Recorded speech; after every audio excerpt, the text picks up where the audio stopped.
Is Polish one of the hardest languages in the world? We're going to find about it with the legendary Justyna.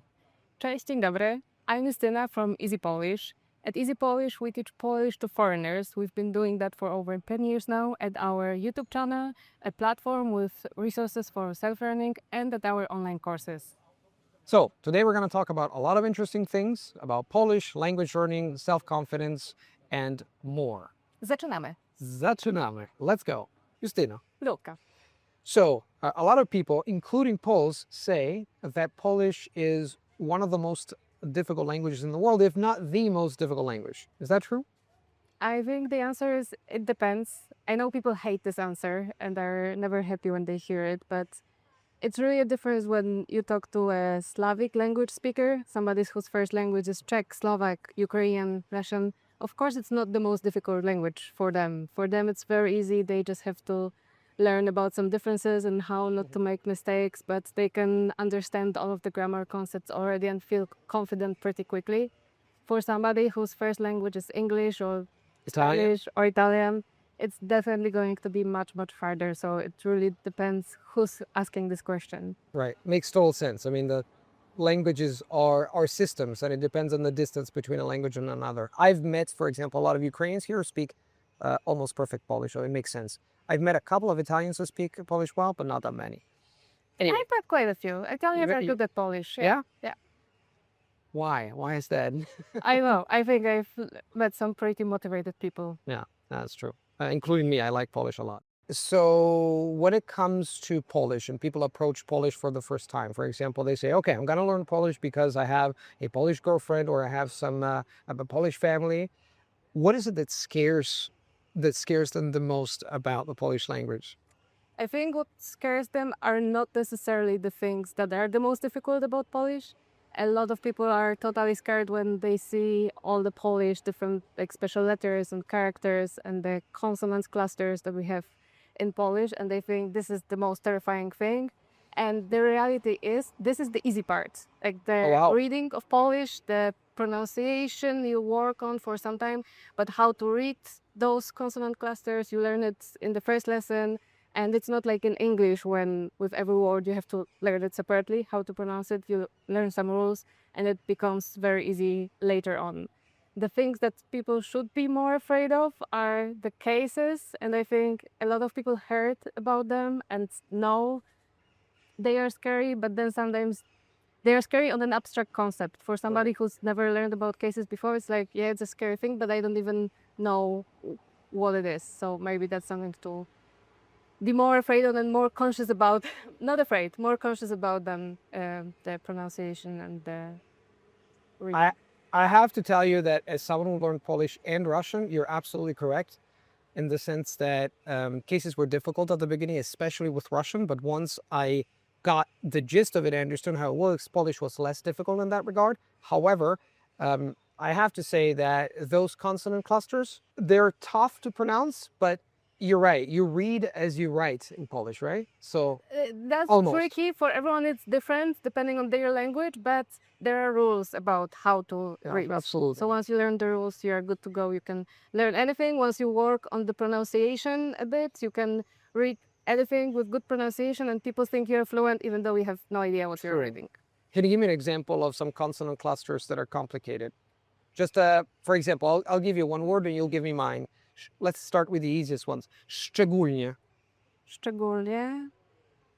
That's a more advanced word. I think the one people struggle most at the beginning with is przyjaciel, because they often want to say my friends, and when you see it written, it's PRZ. PRZ, PRZ, przyjaciel. And many people try to say przyjaciel, Przyjaciel, yeah. and it's just like a consonant cluster that you read as przy. What about a B? Pszczółka, pszczółka. Is it pszczółka? I don't remember. Pszczółka? Pszczółka. Pszczółka. Pszczółka. Or szczotka or something. Szczotka. Szczotka, this is difficult too. Or cześć. Or cześć. It has a lot of Polish letters that if you don't know how to read, you look at the word and you're like, oh my Yeah. God, what is this? Like, And this also źródło, that's difficult. Źródło. Just to give an example of how easy and complicated depending on the situation Polish is. Okay, so you said that Polish is easy when it comes to reading because you read it as you write it, right? If you know how something is pronounced or how the consonants and the vowels are pronounced, that's easy. Is there any other easy aspects we want to, if we want to motivate people to learn Polish, say it's not that difficult? Yeah, I think the verbs are pretty easy at the beginning, not as complicated as Are the you nouns sure about in that? Polish. I'm kidding. Yeah, a little bit, because there's, a few conjugation patterns in Polish that you have to learn, and there are some exceptions in them, as always with Polish, but they are somewhat predictable. And we have three tenses, not 12, That's as true. in English. So I think when Polish people start to learn English and they realize that there are 12 tenses, they're like, oh my God, how does it work? Because in Polish, there's just three of them, a couple of forms that you need to learn. And people usually get it pretty easily at the beginning, and then they can use the verbs all right, which already makes half the sentence most of the time, and then they have to put more effort into learning how to use the nouns correctly. I think that's an excellent and encouraging answer because verbs are important. If you learn how to use verbs at the beginning, then you can communicate. Maybe not perfectly, but you speak Tarzan-like for a little bit, but that's all right. inevitable, right? And that's all right, as you say. Wszystko jest w porządku, they would say in Polish. A lot of learners think that if they listen a lot to Polish and to other languages, then automatically they're going to be able to speak fluently. But is that true in the case of Polish, that you listen a lot and then magically, boom, I'm going to be speaking Polish fluently? Maybe for some people, for most cases that we've had experience with, so the people who come and learn Polish with us, either with our materials or in our courses, we've seen that for the majority of people, unfortunately, it doesn't work like that. So I think the reason it doesn't work like that in Polish is because, for example, in English, if you are learning a new word and you hear it several times in different contexts, it's always going to be the same word. So eventually, by repetition, you are going to memorize it. With Polish, you can hear one word several times, and it can always be a different word because we have the cases and the words change according to in which place in the sentence they are. So, for example, there's the word tydzień for a week in Polish, but if you want to say next week, it's w przyszłym tygodniu. It may seem like two different words, and you're not going to memorize it. And you need to learn at the beginning those rules about how words are changing and what is the root word that you need to learn, because otherwise you will constantly feel like you're being surrounded by new and new vocabulary, and that's not the case. It's just the skill of using the same word in different cases. Yeah, now that I think about it, it's not only that you have a different form, which is tydzień, tygodniu, but also the stress changes. Tydzień, the stress is on the first syllable. Tygodniu is on the second because you add something else. So it really sounds like a different word. This is quite an extreme example that I've picked, especially for the video. Obviously, there are some words that don't change that extremely. But yeah, it makes more sense to learn one word and then the rule of how to use it correctly than to learn the same word 7 times I agree. over I and agree. over again. I agree, and I was thinking that reminds me of, for example, another word which is an exception, but in Polish there are a few exceptions, like łódź, right? You say łódź, I would say w Łodzi, right? Jadę do Łodzi, jestem na Łodzie, right? Jestem na łodzi, tak. Na Łodzi, więc it changes everything. Yeah, and there's like rok is a year, but there's lata for years On top of that, with all the irregular forms. So. not to mention czworo, Yeah, the numbers, but that's another thing. numbers are another thing. Let's not try to scare people over here. We'll make another video about that. Okay, so you said that it's relatively easy to read and listen at the same time because you read it as you speak it, like the written language and the spoken language. But if you had to give advice to someone who's just started learning Polish, right? So what would you focus on first? Would you focus on vocabulary, grammar, pronunciation? What would you advise a person do at the very beginning? So definitely learning how to read first and a little bit of pronunciation so you can like say the words that you are saying correctly. Then definitely you need a little bit of vocabulary first so that later you can use it to learn the grammar rules.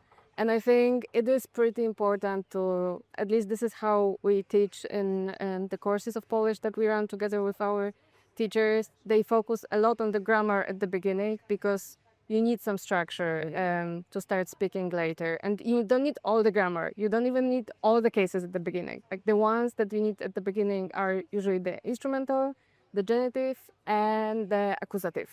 And you can start with those and the conjugations, and that's a lot to go with for about a year to build some foundations. You said something really interesting. For example, that you need to focus only on what you need, right? For example, something that I used to do, and I saw that people do at university and in other circumstances, is they want to learn all the tables, right? Yeah. But the reality is that you need maybe the pronoun I, and you to have a conversation. I do this, you do that, right? For questions, you don't need all the tables. You don't need to we, they, etc., etc. So this is what you do, right? You build a foundation based upon what people need at the beginning, and then you move on based upon that. Is Yeah, that my understanding? we meet those types a lot who are like, yeah, I'm in the like beginner's course, but when do I get to learn that misovnik and celovnik and wołacz? I want to know all the cases. Like it's some kind of checklist you need to go through as quickly as possible. And the reality is you need to learn those things that are most frequently used at the beginning. And with time you will get to like the most advanced stuff, but if it's something that Polish people rarely use, then why do you need this being at the A2 level when you're just getting started? I agree 100%, especially when it comes to, the system where we think that learning a language is like another subject that we have to study rather than an instrument of communication that we have to use. So the instrument of communication gets shaped according to what we need, right? And I think it's a great approach. Of course, there's different people with different needs. It's like always Yes, personal. yeah, It of always course. depends, as we said at the beginning. There are people for whom like this is the fun of it. Like The grammar freak who yeah, wants the to. grammar freaks. We have a lot of people who are in the IT, engineering, business. They're mathematicians. Somehow, these type of people they really like having the structures and the tables, and they start speaking very slowly. But when they do, they speak 100% correct. If that's your goal to speak as correctly as possible, that may be fine. But if you just want to communicate and be able to talk to your mother-in-law or your college family when you are here for holidays, you really don't need all the cases at the beginning. Agreed. So you were talking about grammar freaks versus people who are focusing on communication. Can you tell me a little bit more about people who are successful and people are maybe not unsuccessful, but people have a hard time continuing with Polish? So what's the difference? Is there any characteristic or features that successful students have that unsuccessful students don't have? I think the successful students manage to find like resources or a way to study that is both entertaining and useful. And these two things, useful in the sense that it works. And these two things have to come together because we see a lot of people who want to learn Polish with us and they come to our courses and they say, I've been learning Polish for over 2 years now with like my favorite app on the phone and I have this long streak and I know a lot of words and we're okay, so czym się zajmujesz? What do you do? And they're like, they cannot build a sentence out of these words that they know. So some of the apps, they're very fun, very entertaining, but they are not efficient. They just teach you words and they don't teach you how to use it. Then there's people who have tried maybe a course at a university that's like very traditional with a teacher Serious. who's like not minding like the individual needs of the group, but they have a curriculum that they have to follow, which is understandable in some cases, but they haven't felt well in that environment and maybe it would have been efficient, but it wasn't fun for them. So they gave up and they're like, I'm not good at learning languages. I failed at that course. So I think the most successful students manage to find something that like actually works, is not just fun, but is also fun and keeps them engaged. They find a group they like learning with, they find a teacher that they like their personal style of teaching, they find resources that are fun for them. And when they combine this with regularity, something that you say a lot, really trying to spend some time on a language every day, not just once in the blue moon, a few hours every few months, that won't work. If you manage to build it into your daily routine, that's usually over time brings wonderful results.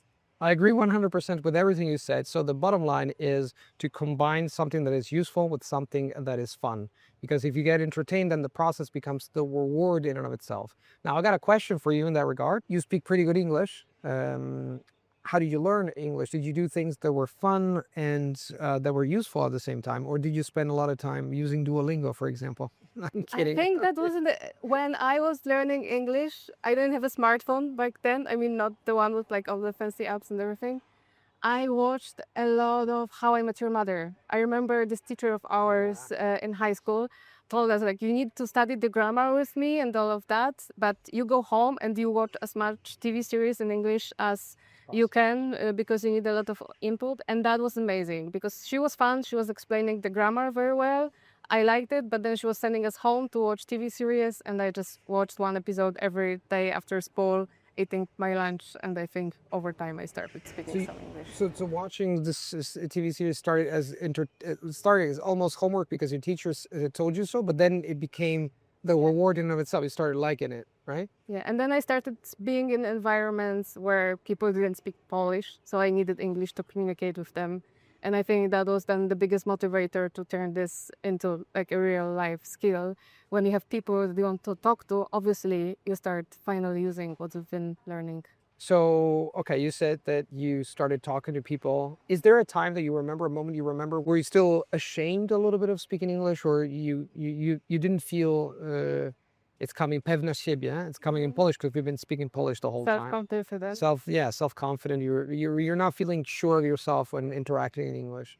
Yeah, of course. I have this very vivid memory of me having to speak English for the first time because it was when I was in middle school, gymnasium in Poland, and Aga, the person that I ran Easy Polish with at the time, she was my teacher in the middle school. And she, together with Kari and Janusz from Easy German, they were organizing school exchanges for children. So Polish children were going to Germany to like have a week of video workshops, speak English, and integrate together. And every year they would take a group of the students that would speak English well, meaning they had good grades in English so they could cope well there. And I remember the first time they took me there, it was an absolute disaster. You know, it was the first time they asked me to say something in English, and they asked me to spell my name. That was the first thing I ever had to do, which I'm still terrible at. I can't spell in English, and I froze. Like I couldn't do this, and then the teachers jumped in and helped me. And I think like this whole first experience was like that. That I had wonderful marks in English in school. I couldn't speak at all. It took a lot of encouragement from the other kids who were like, "It's okay. English is not our first language either. Let's take it easy." And I think then, like year later, when I had this motivation for the whole year, next year I'm going again on this exchange and we want to speak to people and feel more confident. It's only clicked the year later. But then you became confident by living these experiences, right? So Yeah, I had to go through that and feel like absolute mess in front of people. but Doing for this is really interesting because I think you have to mess it up. You have to mess it up as much as possible because we all have this dream of, hey, I'll be speaking language fluently without messing it up. But if you don't mess it up at least 100 times, and the first mess up is going to be a big mess up. You're going to remember it for the rest of for your the rest life. of your life. Like Exactly. I first remember the first time that I talked to my tutor because at the time I was learning English. And it was a disaster, of course. And you know that Italians, as much as Poles, read as like the written language is very similar to the spoken language. So you read it as you speak it. And so for me, when I saw the word Enough, I thought, oh, this is pronounced inaug, right? But that was enough. So I said inaug, and of course, No, that was exactly my teacher's reaction. She was like, what do you want to say? And then I realized, oh, that's enough, because English has a quite nightmarish spelling. But the bottom line is that you have to mess it up. And we live in a society where performance, we're constantly thinking, well, I have to perform, where the reality is that children just communicate and they learn by communicating. Well, we want to perform, and this gets into communication. I don't know whether in Poland there is a stigma about mistakes or maybe just adults. I think Polish is wonderful in that way that it's still less popular of a language to learn than Italian or French, Spanish or French or English. So Polish people are still very, very happy when they It's see a supportive. foreigner speaking Polish. Yes, for them you're going to be a superstar. When you come to Poland and try to say a few sentences, it's not like in some other countries where if you don't speak perfect language, they will immediately switch to English. It will happen sometimes in service if like they want to get the thing done. But if you are trying to have a conversation with the Polish people, be it in a bar or with a family member, they're going to be so appreciative that they will hype you for it. They will guess what you want to say, and they will try to walk you through the conversation as much as possible. Yeah. Italians are like that also. They're very supportive if you speak the language, especially because Italians don't speak any other language. A lot of them, not all of them. Sorry, Italians, scusate, non è vero. So going back to Polish, what can this language, your beautiful native language, teach anybody about learning a difficult language? I personally think that mainly that learning languages requires a lot of patience. And this is basically the only thing you need to learn Polish. If you have patience, if you're not expecting that in 3 months you will be at the B2 level, if you know that it's just like the process and every day you need to put in a little bit of work, you will get there eventually. And it's like with many things in life, with eating healthy, with trying to be in a good shape. It's not something that happens overnight. You need patience, you need time. This is the same with Polish, probably with most of the other difficult languages, but probably you have more experience with that. Yeah, I would just add to what you said. First, good things take time, as you said. And second, I wouldn't call it difficult. I would call it more distant. If a language is more distant, you have just more a longer stretch to cover. But as you said, with persistence and patience, you can get anywhere. Yeah, and it's like back to your question about the successful students. The people who manage to learn Polish are not superheroes who are born perfect and have some special powers when it comes to learning a language. They are just people who found the right resources, found a way that's entertaining them, and kept doing it for long enough so they eventually started speaking. Found a way and found a why, right? It's Yeah. really important to know why. So you don't believe about language talent. You don't think that some people have this language a bug, or this language they've been bitten by the polyglot bug, or they have a natural talent from the get-go.